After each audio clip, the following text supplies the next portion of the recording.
Hello students, welcome back to the channel. आज का जो टॉपिक है वो है त्रिभुज यानी कि ट्रायंगल। इस पर बेस्ड आपके एग्ज़ाम में क्वेश्चंस बनने वाले हैं और क्वेश्चन आए हुए भी हैं। अगर आप लोग पेपर देते हैं पहले तो आपको पता होगा कि यहाँ से क्वेश्चन आया भी होगा। ठीक है, त्रिभुज का मतलब है तीन भुजाओं तथा तीन कोणों से बनी एक बंद आकृति। ठीक है, तीन भुजाएं होती हैं तो इसके पास तीन कोण भी होते हैं। ठीक है, भुजाओं के आधार पर त्रिभुज को हम तीन प्रकार से डिवाइड करते हैं। पहला है विषमबाहु त्रिभुज। जो ये हमने ट्रायंगल का शेप बना रखा है, विषमबाहु के आगे से एक शेप दिख रही है, इसे त्रिभुज पढ़ते हैं। ठीक है, स्केलन ट्रायंगल। ABC एक त्रिभुज की आकृति है। स्केलन ट्रायंगल का मतलब होता है, नाम से ही पता चल रहा है, विषम मतलब डिफरेंट, अलग अलग भुजाएं होती हैं। भुजाओं का जो भुजाओं की लंबाई होती है वो अलग अलग होती है, यानी कि बराबर नहीं होती है। AB is not equals to BC is not equals to CA। ये बराबर को काट रखा है, ये नॉट इक्वल का साइन है। ठीक है, तो विषमबाहु त्रिभुज में दो भुजाएं, सारी भुजाएं जो होती हैं वो डिफरेंट होती हैं। ठीक है, ये होता है विषमबाहु त्रिभुज। समद्विबाहु त्रिभुज। समद्विबाहु त्रिभुज का मतलब है समद्वि मतलब दो भुजाएं बराबर। Isosceles triangle. आइसोसेलेस ट्रायंगल में क्या होता है कि दो भुजाएं बराबर होती हैं। ABC मैंने एक त्रिभुज बनाया है जिसमें मैंने बोला कि AB की लंबाई AC के बराबर है।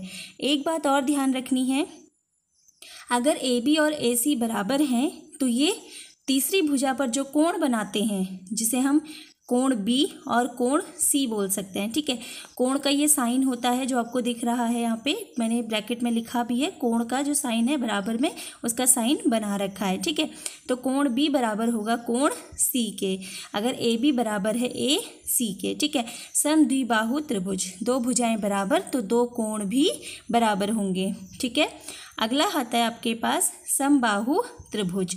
समबाहु त्रिभुज यानी कि इक्विलेटरल ट्रायंगल। इक्विलेटरल ट्रायंगल का मतलब होता है सभी भुजाएं बराबर होना। इसकी सभी भुजाएं जो होती हैं बराबर होती हैं। ठीक है, AB बराबर होगा BC के, बराबर होगा CA के। अगर सभी भुजाएं बराबर हैं तो सभी कोण भी बराबर होंगे। इसीलिए समबाहु त्रिभुज का जो प्रत्येक कोण होता है वो 60 डिग्री का होता है। कोण A, कोण B और कोण C तीनों बराबर होंगे और तीनों की जो लंबाई होगी, तीनों का जो मान होगा वो होगा 60 डिग्री। ठीक है, क्योंकि हमें पता है त्रिभुज के तीनों कोणों का योग होता है कितना, 180 डिग्री। ठीक है, तो अगर आप हर किसी को कोण A को भी अगर मान लो x मान लेते हो, कोण B को भी x, कोण C भी x हो जाएगा। तीनों को जोड़ूंगी तो 3x बनेगा, बराबर में 180 बनेगा। तो x बराबर हो जाएगा 180/3, जिसे काटोगे तो बनेगा 60 डिग्री। स्टूडेंट्स, अगर आपको ये समझ में आ रहा है तो please like, share and subscribe ज़रूर कीजिए। इसे शेयर भी कीजिएगा, ज़्यादा से ज़्यादा शेयर करने से और लाइक करने से और सब्सक्राइब करने से आपको और ज़्यादा नॉलेजेबल वीडियोस मिलती रहेंगी। ठीक है, अब देखिए हम लोग नेक्स्ट में आएंगे। वैसे अगर देखा जाए तो ये तो भुजाओं के आधार पर त्रिभुजों के प्रकार थे। आप कोण के आधार पर भी त्रिभुज के प्रकार आपको दिखाई देंगे या फिर आपको कहीं पे उन्हें पढ़ोगे। ठीक है, लेकिन उस पर बेस्ड क्वेश्चन नहीं आता, तो डेटा ज़्यादा ना हो इसलिए मैंने आप लोगों को वो यहाँ पे नहीं बताया है। ठीक है, वैसे आप लोग देख सकते हैं न्यून कोणीय त्रिभुज होता है एक होता है आपका अधिक कोणीय त्रिभुज, एक होता है समकोण त्रिभुज। ठीक है, समकोण त्रिभुज को इम्पोर्टेंट है, वो हम पढ़ेंगे अपने अगले टॉपिक में। ठीक है, तो ये हमारे पास त्रिभुज की 3 टाइप हो गए, जिसमें से समबाहु त्रिभुज आपका इम्पोर्टेंट है। समबाहु त्रिभुज इम्पोर्टेंट क्यों है, क्योंकि इसकी तीनों भुजाएं बराबर होती हैं और प्रत्येक का मान 60 डिग्री होता है। ये बात आपको पता होनी चाहिए। नेक्स्ट, इसका जो एरिया होता है, जो कि हम अभी एरिया एंड पेरीमीटर में पढ़ेंगे, जो इसका एरिया होता है, एरिया का फॉर्मूला वो आप लोगों को यहाँ से बहुत ज़्यादा इम्पोर्टेंट होता है, क्योंकि उसके फॉर्मूले पर बेस्ड कभी कभी डायरेक्ट क्वेश्चन बन जाता है। ठीक है, तो ये था त्रिभुज के 3 प्रकार। ठीक, अब आते हैं हम अगला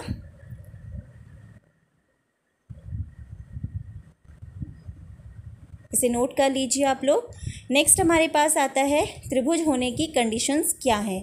हम जब किसी त्रिभुज की आकृति को त्रिभुज कहेंगे या किन्हीं तीन जो हमें लेंथ दे रखी है उनको हम त्रिभुज कब कहेंगे, ठीक है। ये क्वेश्चन आया हुआ भी क्वेश्चन है आप लोगों का, और हमेशा सीटेट में और यूटेट में एक क्वेश्चन यहाँ से ज़रूर आता है, ठीक है।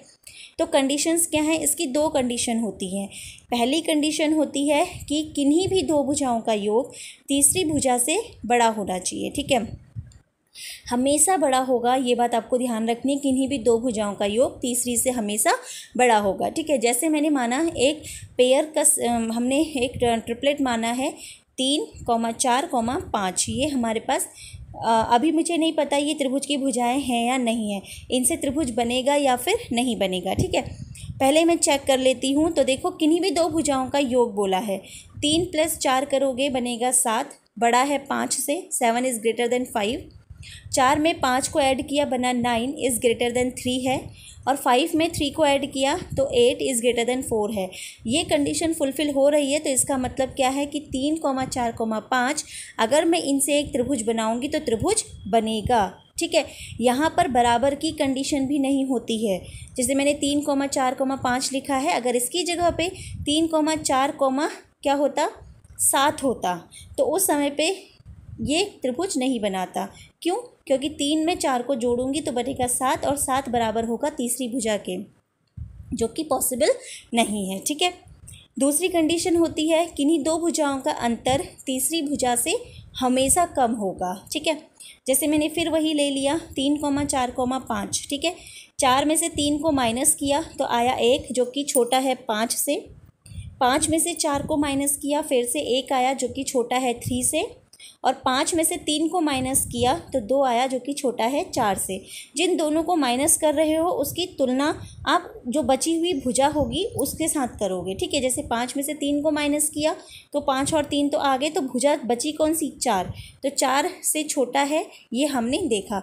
तो 3, 4, 5 क्या बनाएगा, एक त्रिभुज बनाएगा। ये दोनों कंडीशन को फुलफ़िल कर रहा है। तो कभी भी अगर आपसे पूछा जाए 4 ऑप्शन दे करके नीचे से 3 साइड दे दी हर ऑप्शन में, बोला कि कौन इनमें से त्रिभुज बनाएगा या फिर कौन नहीं बनाएगा, ठीक है। जो कंडीशन फुलफ़िल करेगा वो बनाएगा, जो नहीं करेगा वो नहीं बनाएगा।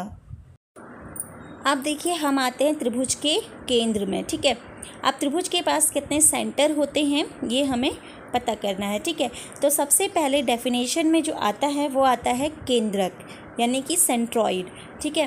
तो सेंट्रॉइड का डेफिनेशन क्या होता है, सेंट्रॉइड का डेफिनेशन होता है सभी माध्यिकाओं के कटान बिंदु O को त्रिभुज का केंद्रक कहते हैं, ठीक है। जहाँ पे आप त्रिभुज का केंद्र देख रहे हैं आप, ये केंद्रक कहते हैं, ठीक है। इसे केंद्रक बोलेंगे, ठीक है, केंद्रक कहते हैं। अब देखिए यहाँ पे मैंने ABC एक त्रिभुज बनाया, उसमें जो माध्यिका है वो क्या है, माध्यिका यानी कि मीडियन। माध्यिका का मतलब होता है शीर्ष से सामने वाली भुजा पर खींची गई रेखा जो भुजा को 2 बराबर भागों में बांटे। जैसे A एक शीर्ष है, इससे मैंने भुजा खींची AD, एक रेखा खींची AD। AD ने क्या किया, BC को 2 बराबर भागों में बांटा, यानी कि BD बराबर होगा DC के, BD बराबर होगा DC के। सिमिलरली B एक शीर्ष है, B से रेखा खींची BE, BE ने AC को 2 बराबर भागों में बांटा और AE बराबर हुआ EC के। सेम कंडीशन C शीर्ष के साथ हुई, C से खींचा मैंने एक रेखा खींची CF, CF ने AB को 2 बराबर भागों में बांट दिया, तो ये कहलाया आपके माध्यिका। तो माध्यिका जो होती है, माध्यिकाओं का जो कटान बिंदु होता है वो होता है केंद्रक, ठीक है। अब देखो केंद्रक के बारे में जो डेफिनेशन है वो आप लोग ध्यान रखिएगा, क्योंकि सीधे सीधे क्वेश्चन आएगा किसी त्रिभुज की माध्यिकाओं के कटान बिंदु को क्या कहते हैं, ठीक है। तो माध्यिकाओं का जो कटान बिंदु होता है वो कहलाता है केंद्रक। अब आता है हमारा अंतः केंद्र, यानी कि इन सेंटर, ठीक है। इन सेंटर क्या होता है, अभी तक माध्यिकाओं का कटान बिंदु था तो वो केंद्रक बन रहा था, अब है त्रिभुज में प्रत्येक कोण के अर्धकों का कटान बिंदु। देखो, माध्यिका होती है भुजा समद्विभाजक, भुजा को दो भागों में बांटने वाली होती है माध्यिका, ठीक है। त्रिभुज के प्रत्येक कोण के अर्धक, मतलब कोण का अर्धक निकालना। अभी जैसे ए है, एक कोण है, एक कोण अगर मान लो 60 डिग्री का है तो 30 डिग्री एक तरफ, 30 डिग्री एक तरफ करके बीच में से रेखा खींच दो, ठीक है। वो आगे आकर BC को काटेगी। तो जो प्रत्येक कोण के अर्धकों का कटान बिंदु होता है वो अंतः केंद्र कहलाता है, यानी कि intersection of all angle bisector. Bisector मतलब होता है दो भागों में बांटने वाला। Is called in centre. In centre इसमें O है, जो मैंने तीर बना के O लिखा हुआ है, तो जहाँ से तीर स्टार्ट हुआ है वो आपका क्या है, इन सेंटर का पॉइंट है, ठीक है। इंपॉर्टेंट पॉइंट है, ध्यान रखिएगा। फिर आता है परिकेंद्र यानी कि सरकम सेंटर। सरकम सेंटर क्या होता है, त्रिभुज की भुजाओं के लंब अर्धकों का कटान बिंदु परिकेंद्र कहलाता है। तो देखो, कंफ्यूज नहीं होना है, मीडियन माध्यिका का कटान बिंदु क्या था, सेंट्रॉइड। एंगल बाइसेक्टर का कटान बिंदु क्या था, इन सेंटर। तो भुजाओं का लंब अर्धक, लंब अर्धक मतलब भुजा को तो आधा काटना ही काटना है, लेकिन ऐसे काटना है कि वो क्या हो, परपेंडिकुलर हो, ठीक है। उनका जो कटान बिंदु है वो है परिकेंद्र। Intersection point of all perpendicular sides bisector is called circumcentre, ठीक है।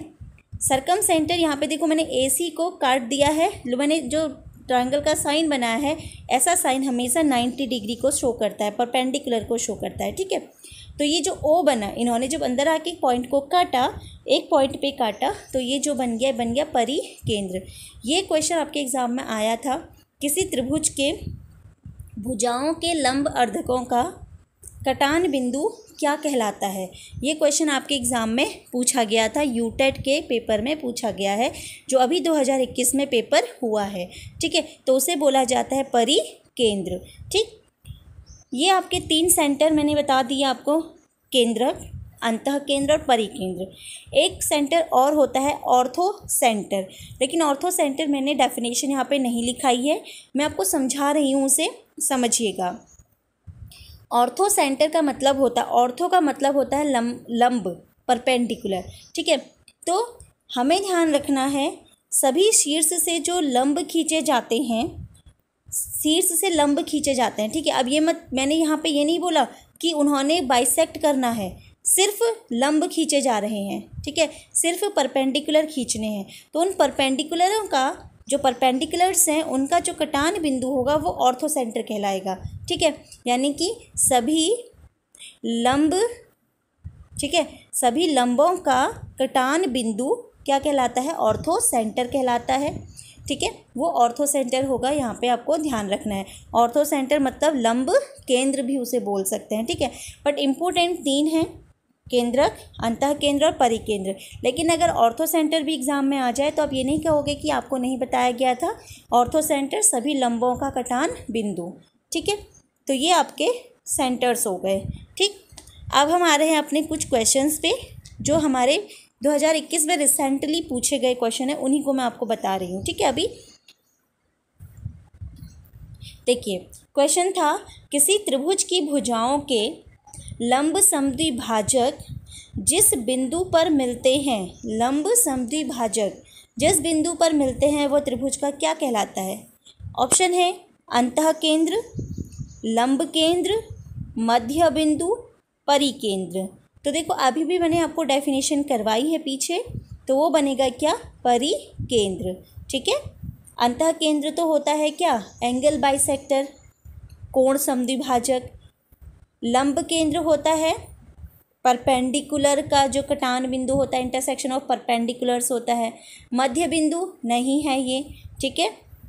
अब आता है परिकेंद्र। परिकेंद्र लंब समद्विभाजक जो भी कटान बिंदु होता है, लंब समद्विभाजक जहाँ पे मिलते हैं वो ही हमारा परिकेंद्र कहलाता है, यानी कि सरकम सेंटर कहलाता है, ठीक है। अब आता है हमारा अगला क्वेश्चन, किसी बहुफलक के 7 फलक 10 शीर्ष हैं, इसके किनारों की संख्या ज्ञात कीजिए, ठीक है। देखो, एक थ्योरम है यूलर्स थ्योरम। ये क्वेश्चन एग्ज़ाम में हमेशा बनता है यूलर थ्योरम पर बेस्ड। यूलर थ्योरम क्या कहती है कि face plus vertices minus edges बराबर होता है 2k। ठीक है, तो यहाँ पे देखो एफ डिनोट कर रहा है, एफ बता रहा है फेस को जिसका मतलब है फलक, वी बता रहा है वर्टिसेस को जिसका मतलब है शीर्ष, ई बता रहा है एज को जिसका मतलब है किनारे। वैल्यू रख दो, एफ कितना दिया है 7 प्लस शीर्ष दिए हैं 10 माइनस ई बराबर 2, 7 और 10 17 माइनस ई बराबर 2, माइनस का ई इसी तरफ रहा, 17 को दूसरी तरफ ले जाएंगे तो माइनस का 17 बन जाएगा। 2 में से माइनस का 17 करेंगे तो माइनस का 15 बचेगा, और दूसरी तरफ है माइनस का ई यानी कि एजेस। बराबर के दोनों तरफ सेम साइन होते हैं तो वो कैंसिल हो जाते हैं, तो माइनस से माइनस कट गया, तो बचा कितना, एज कितनी आ गई आपकी 15। ठीक है, आप लोगों को समझ में आया है तो please like share and subscribe जरूर कीजिए चैनल को।